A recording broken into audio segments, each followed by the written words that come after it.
Hi, Minesh Baxi here, and I have a good friend. I've known him for, I think, 20 years by now.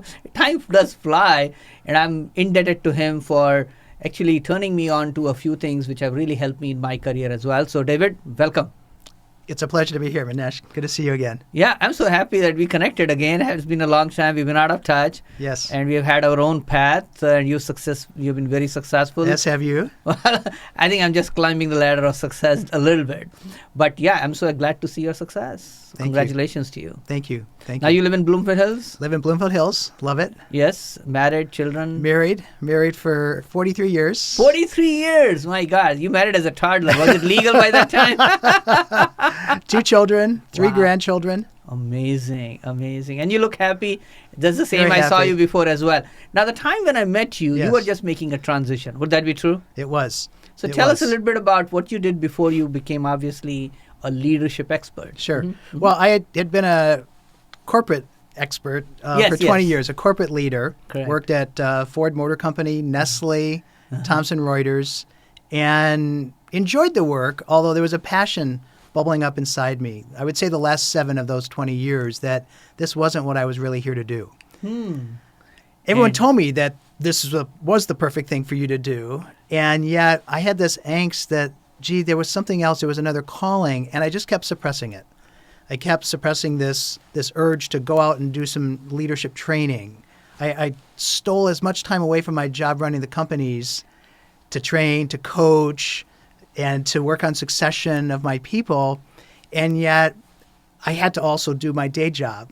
And so I remember one morning I parked as far away from the building as I could in the parking lot, thinking this would be the morning that I'm going to turn around and then call in and say, I'm going to finally do what I believe I'm here to do. I did not turn around that morning. And about 7 years after feeling this angst, I was in Washington, D.C. I was there on a Tuesday morning, September 11th, 2001. I was there for a week-long course and that I was attending as a student. And that morning, as we were walking into the lobby to see the horror unfolding that morning, I realized something when I saw those towers going down. I realized that a lot of people had just run out of one day I'm going to do this and one day I'm going to do that. And I realized that that's what I was doing. I was saying one day when I retire, one day when I have enough money in the bank, I'll start my own leadership training company. And that morning, unfortunately, it took Yes. that tragedy of that morning to shake me to my core. And I made the commitment that morning that I was going to make good on what I wanted to do in memory of the people who would never be able to make good on their promises. And 3 months later, I left my corporate position. I was an executive vice president and And a big company.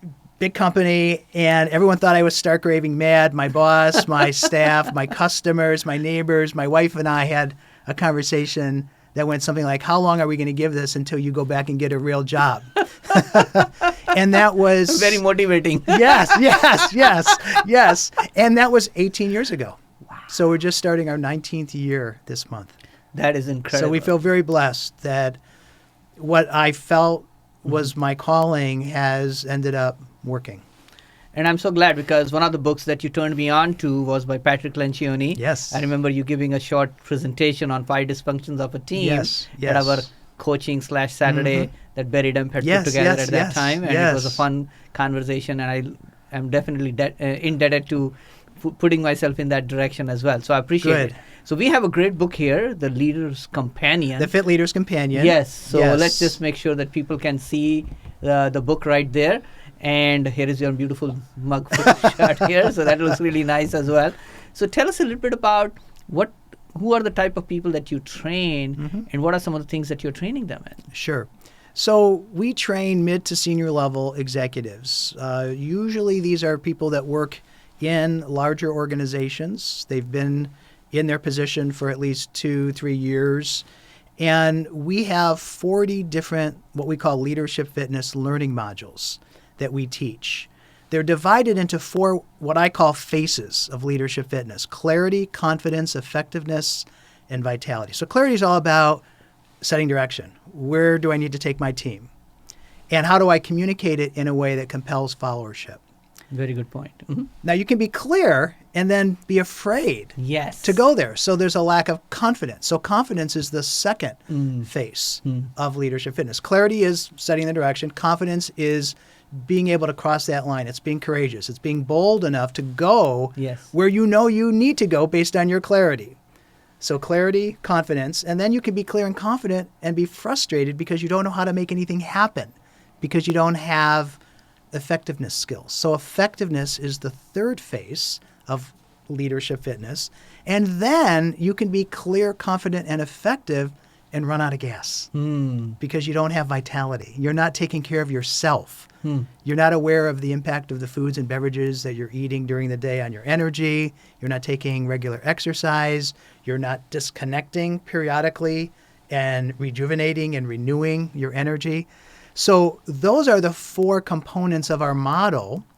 And I've written 10 leadership fitness modules with accompanying workbooks for all four of those. So we have 10 times 4 phases of leadership fitness. We have a library, a curriculum of 40. So when we go into an organization, we give them the opportunity to look at our whole library, and we help them assess what the best fit is based on their leadership competency model, based on employee engagement data that might suggest some deficiencies in their leadership. So it's been a lot of fun. We've worked with a lot of organizations, over 300 different organizations from around the world. Fantastic. And I think it makes common sense. And I think the way you say that are like 4 steps, right? And if you don't do the first, the second one isn't going to be that effective. You have to have all 4. All 4. But you have to start somewhere. So clarity would be the first place to start. And you got to be clear where you are going. Otherwise, you can't just jump and go somewhere. Exactly. And I think those points are very well required because everybody says about vision, vision, vision. And that's where I think the clarity part comes into play, where you have a vision. Now, here is the part that sometimes I think people don't get is that leadership is not something extra. It is who you have to be, a leader, to achieve the results you want in your as well as help other people achieve in their lives as well. So how do you see a leader? What would you define as a leader? A leader does 3 things. A leader sets a clear direction, removes ambiguity, gets everyone aligned around that common direction, and continuously motivates people. Everything else is management. Good point. So leadership is really something that all of us can do. As you say, it's not necessarily even a position. No, it's not. You can lead from wherever you are in the organization, and the best thing for leaders to do every day is to ask themselves 3 questions. What have I done today to set a clear direction for my team, for my people, for my colleagues? That's the first question. Second question is, what have I done to align my team with that direction so we're all moving together? And third, what am I doing to educate and motivate people to stay on board with where we're headed? That's what a leader does. Very good point. And I think most people don't understand that. And I know I've been guilty of this quite often, is that we think leadership is through title. Somebody gives us a position in a company or in an organization, and we are suddenly leaders. Well, yeah, we have an opportunity to be a leader, but are we really acting as the leader? And I think those 3 functions that you just mentioned, making sure that you have a clear direction, clear, all the vision and everything else, along with aligning people, and the last but not least is to make sure that you're educating, motivating them on a consistent basis. And you have to do that every day. Leadership is not done one time and over. It's a daily fact of doing that job as a leader.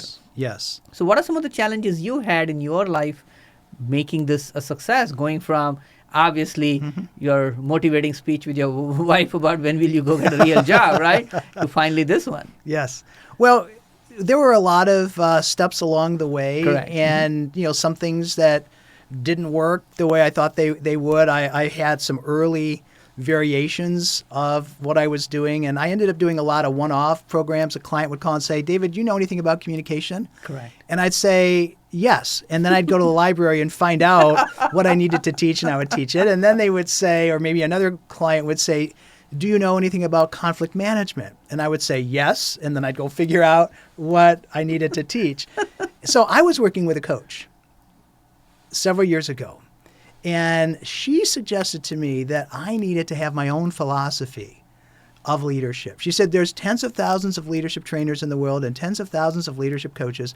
Why should anyone come to you? Yes. And more importantly, how are they changed after your professional relationship comes to a close? So she really encouraged me to step back long enough to think about what were the issues that were coming to me and what was I doing to equip and enable my clients. And that was the genesis of the leadership fitness model. I spent about 3 months trying to figure out what were those components.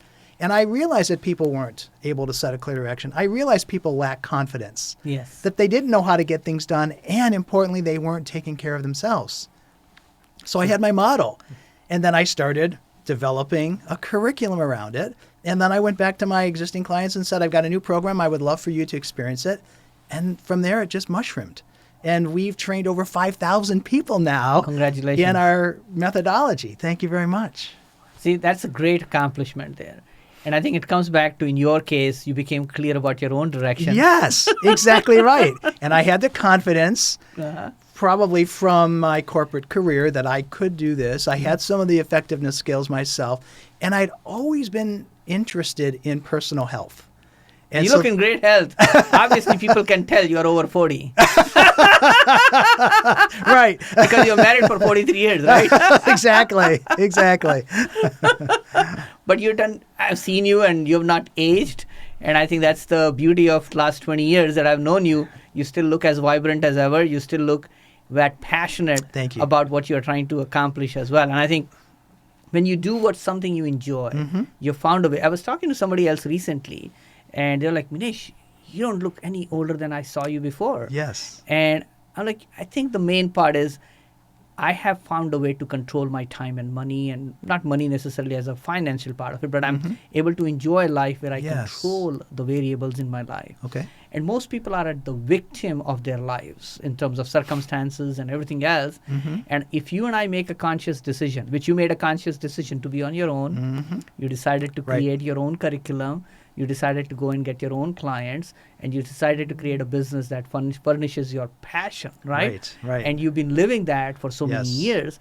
And if you and I have an intentional path, while we have the value system we have in ourselves, and we are living through that value system, I think we can have that sense of vitality at an age which most people may not have the vitality at that age. I agree completely. And I think that word that you use of intentionality, being intentional, is so critical. And one of the things that we're so focused on at the Institute for Leadership Fitness is sustainability, right? So you can be successful for a year or even a decade and then burn out and not be as successful as you might have been over the course of your career because you don't have all of these faces of leadership fitness working for you. So what we want to do is we want to create clients that can go the distance, that can be clear and confident and effective for the long haul and not have to end up leaving their passionate work because they're not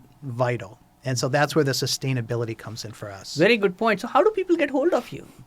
Well, they can get a hold of me by going to my website, instituteforleadershipfitness.com.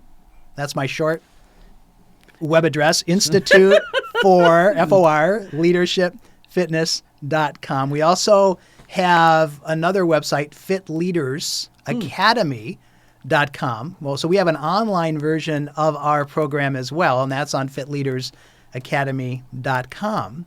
And then if they want to email me, it's just david.chinsky@instituteforleadershipfitness.com. I'm on LinkedIn, I'm on Twitter, I'm on Facebook. So any way someone wants to get in touch, I'm happy to obviously respond. Absolutely. So what is success next for you? Like, what is the next level of success for you? So I'm looking to scale my business by bringing our program to more people, and that will likely happen through the online version because there's only so much of me and my team. I do have a team of people that I've licensed to be able to deliver the program. And yet the best way to scale and to scale globally is to find a way to bring our leadership fitness model to people where they are, on their computer, on their pad, on their phone. So we're really ramping up the sale and the promotion of Fit Leaders Academy. Although I'll tell you, I still have probably 75% of my clients saying, no, we want you in the classroom. we want our people together. So even though a lot is moving to technology-wise, online environments, we're finding that there's still a huge demand for having us come to their site and bring the program. And I think that's a very good point, because your energy, your personal presence does make a difference. It does make a difference. And that's why there will be conventions, conferences, leadership seminars, Right. because people need that. There is a human touch, which you can't just make it through the internet world at all. This is not going to ever happen. Yes. We are human beings, a social animal, as an example. So that's perfectly fine. So what are some last couple of words you'd like to leave for our people? I hope people really take to heart how important it is to have an integrated approach to their life and to their leadership. And, whether it's clarity, confidence, effectiveness, vitality, or whether it's something else that is a better fit for people on a personal level, it's not just one thing that drives our success. And we have to be open to more than just what we think. So we have to always be learning. I agree with you, and that's a great point. I look at it as very simply as a leader takes charge of whatever it is, whether it is your own personal life, a vision for a company. You take ownership, and that's where it starts. And if you once take the ownership, then you got to do those 4 steps. Otherwise, you're not going to get there either. I agree. Thank you so much for your time. My pleasure. I hope you got some great tips from my friend David here today. Thanks so much, Good seeing David, you for again. coming. My pleasure.